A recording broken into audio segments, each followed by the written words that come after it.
আজ লিসা আমাকে নিয়ে এলো বড় একটা রেস্টুরেন্টে ডিনার করাতে, আর ওখানে জমিয়ে খাওয়া দাওয়ার পর রাতে পুষ্পাকে নিয়ে দুজন গল্প করতে করতে বাড়ি ফিরলাম। হ্যালো এভরিওয়ান, আশা করি তোমরা সবাই ভালো আছো। আমরাও কিন্তু ভালো আছি। আর এখন 8টা বাজে, আমরা দুজন রেডি হয়ে বার হচ্ছি। আর আজকে ডিনারের ট্রিটটা সম্পূর্ণ লিসা কিন্তু নিজের টাকায় দিচ্ছে। দুদিন ধরে লিসা আমাকে বলছিল ভালো একটা রেস্টুরেন্টে চলো, রাতে ডিনারের সঙ্গে সুন্দর একটা সময় কাটাবো দুজন মিলে। সেই মতো আমরা দুজন বেরিয়ে পড়লাম। এখন আমরা আদারমানিকের উপর দিয়ে যাচ্ছি, আর এই জায়গাটা সত্যি খুব সুন্দর লাগে। রাস্তার দুই সাইডে লাইট আর চাঁদনি, রাতে চাঁদ দেখতে দেখতে যাওয়ার মজাটাই আলাদা। এরপর আমরা দুজন পৌঁছে গেলাম। আর আমরা কোন রেস্টুরেন্টে এসেছি তোমরা তো বুঝতেই পেরে গেছো।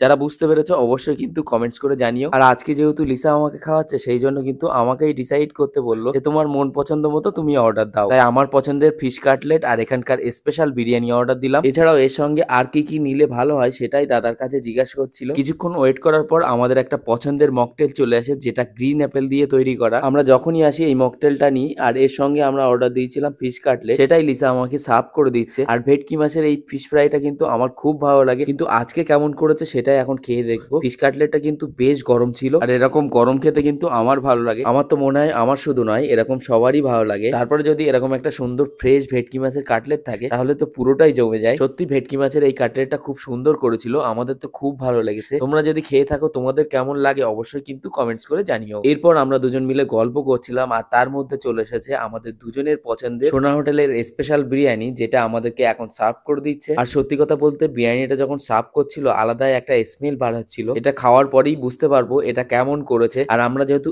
স্পেশাল বিরিয়ানি অর্ডার দিয়েছিলাম, তাই একটা চিকেন ছিল আর একটা কিন্তু মটন ছিল। যাই হোক, এই বিরিয়ানিটা কিন্তু দুজন মিলে শেয়ার করে খাবো। আমরা যদি ফুল প্লেট বিরিয়ানি নিতাম কিন্তু সেটা কিন্তু সম্পূর্ণ শেষ করতে পারতাম না। তাই কিন্তু আমরা দুজন মিলে যখনই যেখানেই যাই না কেন সেখানে কিন্তু এক প্লেট করে অর্ডার দিই, আর সেটা আমরা দুজন মিলে শেয়ার করে খাই। তো এখন খেয়ে দেখবো বিরিয়ানিটা কেমন করেছে।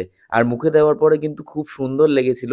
মাংসটা কিন্তু খুব সফট ছিল, কিন্তু একটা জিনিস মনে হলো মাংসর পিসটা একটু ছোট হয়ে গেল। যাই হোক, বিরিয়ানিটা খেতে কিন্তু বেশ ভালো লেগেছে। মাংসটা যেহেতু নরম ছিল যার জন্য আমার বেশি ভালো লেগেছে। দেন আমার তো খাওয়া হয়ে গেছে, আর লিসা এখন এইখানটায় খাচ্ছে, বলছে আমি একটা লঙ্কা খেয়েছি, তার জন্য কিন্তু আমার প্রচন্ড ঝাল লেগেছে। রাতের খাওয়াটা কিন্তু বেশ দারুণ মজা করে খেলাম দুজন মিলে। আর লিসা আমাকে জিজ্ঞাসা করছিল তুমি কেমন খেলে, তা আমি বললাম না ভালোই লেগেছে। তো লিসা বলছে আমার তো কত টাকা খরচা হয়েছে তুমি বলতে পারবে, তাই আমি সেটাই বলছিলাম।